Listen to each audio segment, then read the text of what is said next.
आप जाहिर है कि एक मालियाती शोबे में जब हम बात करते हैं तो पाकिस्तान के उसमें बड़ा नाम है KSB ग्रुप का।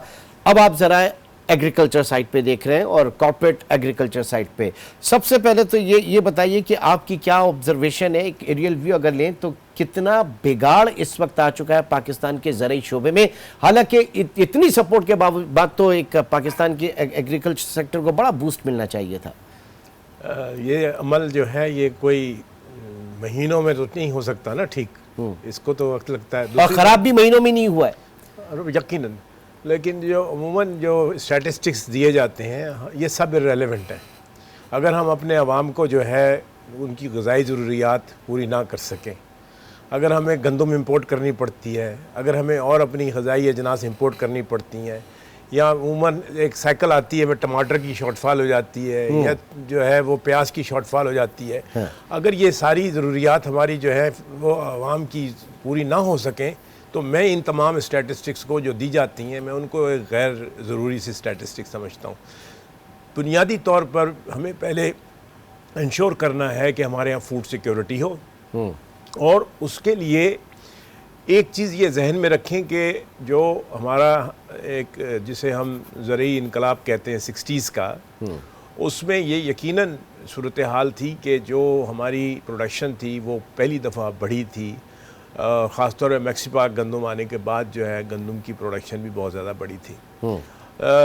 उस वक्त के बाद जो हमने काम किया ज़राअत को इम्प्रूव करने के लिए वो ट्रैक्टराइजेशन का काम किया। अच्छा, मैकेनाइजेशन का काम नहीं किया। ठीक है। और दुनिया जो है वो मैकेनाइजेशन की तरफ गई ताकि उसको पर एकड़ यील्ड जो है वो ज़्यादा से ज़्यादा मिल सके।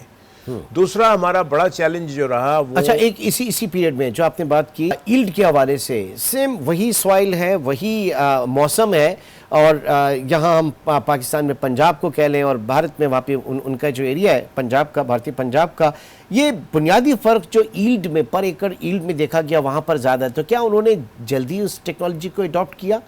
ये इसमें क्या आपका हुआ? जी, एक तो मैंने आपसे पहले अर्ज कर दी कि मैकेनाइजेशन की ज़रूरत थी, हम सिर्फ ट्रैक्टराइजेशन पे आके रुक गए। सही। दूसरी बात जो है हमारे यहाँ 3800 ऐसी फर्म्स हैं जो बीज की सप्लाई का काम करती हैं, लेकिन अगर आप उनकी बीज की जो लोकल पैदावार है हाइब्रिड बीज की अगर वो नंबर देखें तो वो चंद नंबर में आ जाती है।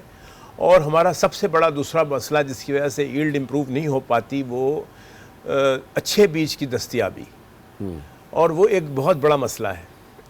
और तीसरी चीज़ जो कि एक आम किसान के लिए मसला बन जाती है वो ये कि वो उस किस्म की फाइनेंशियल सपोर्ट जो है जो उसे चाहिए यील्ड को इम्प्रूव करने के लिए, जो इनपुट्स डालने की ज़रूरत पड़ती है, उसको फाइनेंसिंग अवेलेबल नहीं होती।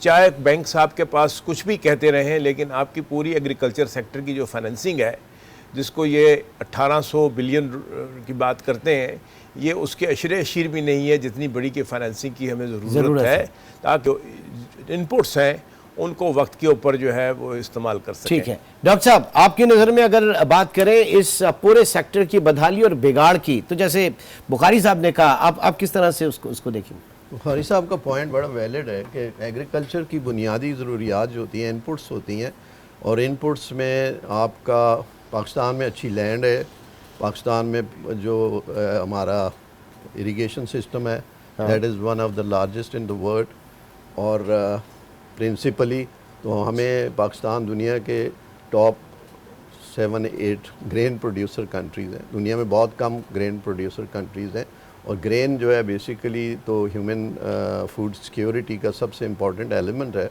तो ग्रेन की प्रोडक्शन कम होना ये ना सिर्फ पाकिस्तान के लिए बल्कि ये पूरी दुनिया के लिए एक चैलेंज है, क्योंकि पाकिस्तान इज़ सपोज टू जितने भी हमारे कंट्रीज़ आसपास हैं जहाँ पे इतने बड़े एग्रीकल्चर लैंड नहीं है या इतने बड़े प्लान नहीं, पाकिस्तान का जो लैंडस्केप है, जो हमारा पंजाब का प्लान है, this is one of the biggest in the world, और उसके अंदर इसी वजह से हमारा जो इरिगेशन सिस्टम है दैट इज़ आल्सो लार्जेस्ट।